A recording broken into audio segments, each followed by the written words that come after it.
បាទសួស្តីអ្នកនរគ្នាថ្ងៃនេះខ្ញុំបាទសូមបង្ហាញអ្នកនរគ្នាអំពីរបៀបដំឡើងកម្មវិធីធ្វើវីដេអូ TechSmith Camtasia ឆ្នាំ2026ណាបាទហើយយើងទៅកម្មវិធីមកកម្មវិធីយើងដំឡើងយើងទឹកនៅតាណាបាទនេះហើយដំបូងយើងត្រូវអានសេចក្តីណែនាំរបស់គេណា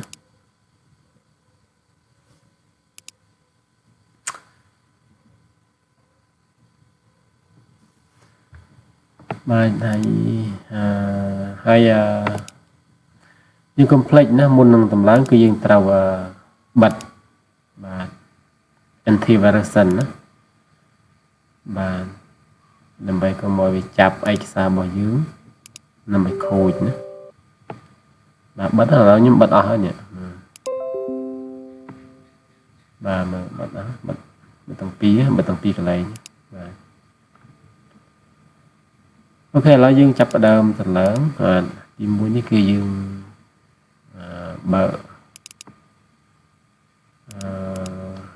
file នឹងមក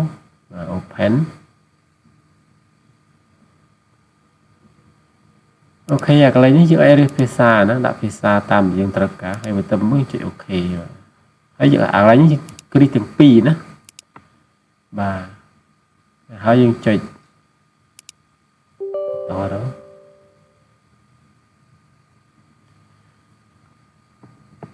ៅហើយយើងរងចាំវាដើររហូតដល់ចប់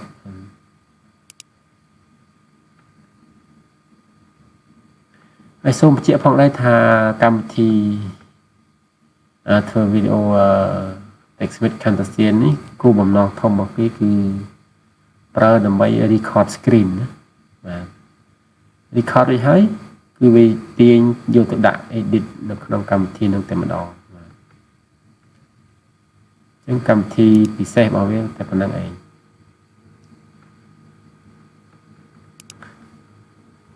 បាទហើយយើងបិទទៅបាទហ្នឹងហើយ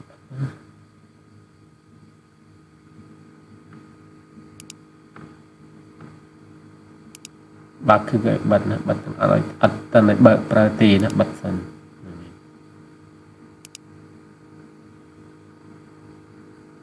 នេះបិទផ្ទាំងហ្នឹងមក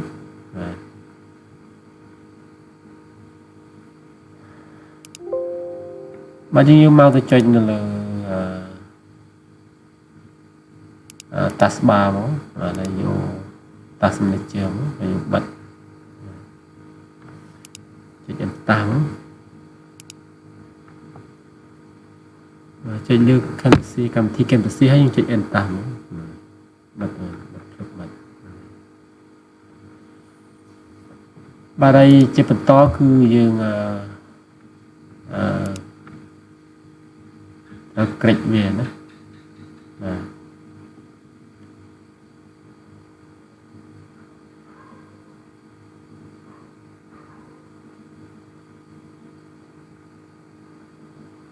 ហើយក្នុងការក្រិចនឹងទៀតគឺយើង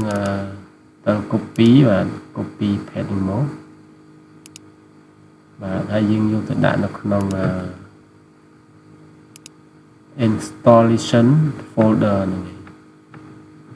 នៅ folder ដែលយើងបានតម្លើងកម្មវិធីមិញហ្នឹង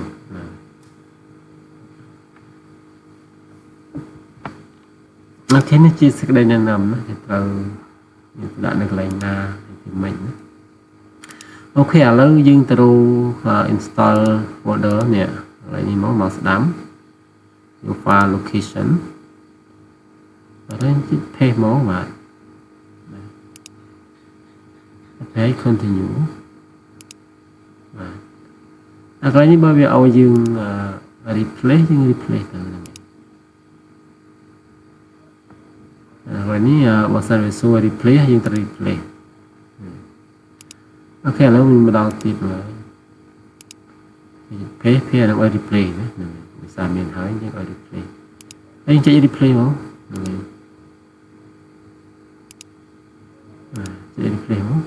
បាទចុច continue អូខេ បាទហើយចប់ប៉ុណ្ណឹងបាទការតម្លើងកម្មវិធី TechSmith Camtasia 2026គឺចប់តែត្រឹមនេះបាទហើយជាបន្តយើងទៅបើកមើលតើបានជោគជ័យអត់ការតម្លើងហ្នឹង